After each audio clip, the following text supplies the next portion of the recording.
В райцентре Усть-Майского улуса борются с проблемой бродячих собак. В поселке решили построить питомник для содержания животных и впоследствии бродячих псов хотят утилизировать. Репортаж Тамары Коноваловой. Все поселковые собаки имеют своих хозяев, но многие из них не считают нужным следить за своими питомцами, кормить их.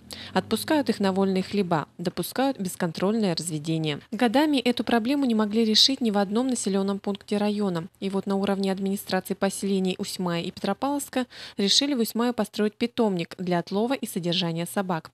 А в Петропавловске, который находится в 7 километрах от райцентра, их утилизировать. У нас уже договоренность есть с Петропавловской администрацией.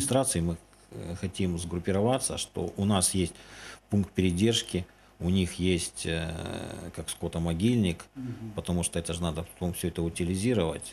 Ну, вот хотим сгруппироваться и заниматься сообща как-то. Нам на наш наследник выделили 146 тысяч. ИП Васильев есть, Виталий Сергеевич, который изъявил желание заниматься этим делом.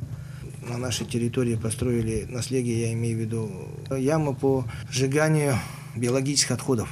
Жители Усть-Майи и Петропавловска по-разному относятся к судьбе бродячих собак. Кто за радикальные меры, кто за соблюдение закона. Уколы ставить или что-то. У нас нет смысла организовывать, мне кажется, питомник. И отстрел жалко, как бы, и не знаю даже. Отлов бродячих собак и последующая их утилизация в Усть-Мае и Петропавловске начнет действовать уже скоро.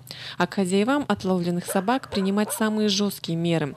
Администрациям поселений необходимо привлекать хозяев собак к ответственности, штрафовать их и тем самым пополнять бюджет поселений.